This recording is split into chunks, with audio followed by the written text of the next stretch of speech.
नेहमीच्या त्याच चवीच्या चटण्या खाऊन बोर झाले असाल तर आज मी तुमच्यासोबत नवीन चटणीचा प्रकार शेअर करणार आहे. कैरी आणि शेंगदाणा चटणी. रेसिपी सोपी आहे. रेसिपीला सुरुवात करूया. इथे कैरी घेतलेली आहे. कुठलीही कैरी घेऊ शकता. इथे मी तोतापुरी घेतली. तुमच्याकडे जी असेल आंबट कैरी वापरली तरीही चालेल. तर आहे ना कैरीच्या आता आहे ना अशा फोडी करून घ्यायच्या आहेत. चटणी आपल्याला मिक्सरच्या भांड्यामध्ये वाटायची, मग त्यामुळे ना फोडी करून घ्यायच्या आहेत. तर इथे या रेसिपीसाठी मी अर्धी कैरी घेतलेली आहे. आता एका वाटीमध्ये काढून घेत आहे. साधारण एक वाटीभर आहे ना असे तुकडे कैरीचे घ्यायचे आहेत. उरलेली कैरी मी वापरणार नाही, एवढीच कैरी मी वापरणार आहे. तर या रेसिपीसाठी एक वाटीभर कैरीचे तुकडे घेतलेले आहेत. आता मिक्सरचं भांडं घेतलं आहे. त्यामध्ये आहे ना आता आपल्याला जिरं टाकायचं आहे. हे जिरं भाजलेलं नाही आहे, कच्चंच आहे. धने पण टाकायचे आहेत. 1 चमचाभर जिरं, 1 चमचाभर धने टाकलेले आहेत. दोन्ही पण कच्चेच आहेत. आता याच्यामध्ये आपल्याला मिरच्या टाकायच्या आहेत. ह्या तिखटवाल्या मिरच्या आहेत. आपण झणझणीत चटणी बनवतो आहे त्यामुळे इथे तिखटवाल्या मिरच्या घेतलेल्या आहेत 13 ते 15.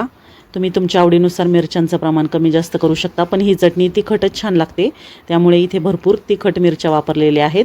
आता इथे ना 1 इंच आलं घेतलेलं आहे. त्याचे तुकडे करून घेतलेले आहेत म्हणजे पटकन वाटलं जावं. आपण पाणी न टाकता वाटणार आहोत चटणी. आता इथे 15 ते 20 आहे ना लसणाच्या पाकळ्या घेतलेल्या आहेत. बारीक लसूण आहे, गावरान लसूण असल्यामुळे भरपूर घेतलेले आहेत मी, छोट्या आकाराच्या असल्यामुळे. यातच हे ना कैरी कापून घेतलेली ना ती पण टाकायची आहे.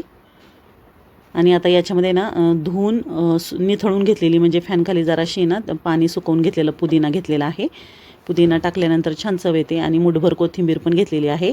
ती पण कोथिंबीर पण धुवून आहे ना कोरडी करून घेतलेली होती, पाण्याचा अंश ठेवलेला नाही. आता इथे काळं मीठ घेतलेलं आहे. चवीनुसार काळं मीठ घ्यायचे आणि आपण साधं मीठसुद्धा वापरायचे. तर काळं मीठ जास्त वापरले मी आणि साधं मीठ कमी वापरले. आता हे ना मिक्सरवर आपल्याला पाणी न टाकता वाटून घ्यायचं आहे. पाणी न टाकता वाटतोय त्यामुळे मध्ये आहे ना खालीवर करून घ्यायचं वाटण आणि मग पुन्हा मिक्सरचं बटन फिरून आहे ना वाटून घ्यायचं, म्हणजे ना असं छान वाटलं जातं बिना पाण्याचं. तर मस्त पाणी न टाकता छान वाटण झालेलं आहे. असं जाडसरच वाटलेलं आहे. हवं असल्यास तुम्ही आहे ना खलबत्त्यामध्ये सुद्धा कुटून घेऊ शकता किंवा पाटा वरवंटा असतो ना त्याच्यावर सुद्धा हे वाटण बनवू शकता. पण मिक्सरवर पटकन बनतं म्हणून मी मिक्सरवर दाखवलेलं आहे. आता गॅसवर कढई ठेवली. त्याच्यामध्ये 2 ते 2.5 पळी तेल टाकलं. तेल गरम झाल्यावर त्याच्यामध्ये जिरं, कढीपत्ता टाकला. आता जिरं कढीपत्ता छान तडतडला आहे. आता त्याच्यामध्ये आपण जे वाटण केलं आहे ते टाकायचं आहे, पण त्याआधी थोडंसं हिंग टाकत आहे. आता हे केलेलं वाटण टाकायचे आणि चांगलं परतून घ्यायचे. मिरचीचा कच्चा वास जातोपर्यंत चांगलं परतून घ्यायचे. आता थोडीशी हळद टाकायची. आता हे वाटण छान परतून झालेलं आहे, तुम्ही पाहू शकता. चांगलं परतलेलं आहे, कच्चेपणा राहिलेला नाही याच्यामध्ये. व्यवस्थित मिक्स करून घ्यायचे. आता आपण कैरी शेंगदाणा चटणी बनवतो आहे त्यासाठी आहे ना मी शेंगदाण्याचा असं जाडसर कूट करून घेतलेला आहे. खलबत्त्यात करून घ्यायचा किंवा मिक्सरवर, पण असं जाडसरच करायचा म्हणजे छान चटणी तयार होते.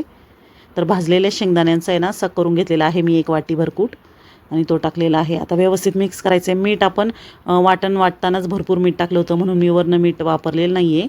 तुम्हाला जर गरज वाटत असेल तर तुम्ही वरनं चव घेऊन मग वरनं टाकू शकता. तर आता हे व्यवस्थित मिक्स करायचे. शेंगदाणे भाजलेलेच आहेत त्यामुळे लगेच चटणी तयार झालेली आहे. एका सर्विंग प्लेटमध्ये मी काढून घेतलेली आहे. बनवायला सोपी आणि नेहमीपेक्षा वेगळ्या चवीची ही कैरी आणि शेंगदाण्याची चटणी आहे. तुम्ही एकदा बनवून पहा, तुम्हाला नक्कीच आवडेल. नेहमीपेक्षा वेगळी असल्यामुळे भारी लागते. चपातीसोबत, भाकरीसोबत तोंडी लावण्यासाठी आपण ही चटणी वापरू शकतो किंवा भाजीला नसेल ना तर याच्यासोबतच चपाती भाकरी खाऊ शकतो. इतकी भारी चटणी आहे, खूप छान लागते. तुम्ही बनवून पहा. रेसिपी आवडली असेल तर रेसिपीला नक्की लाईक शेअर करा.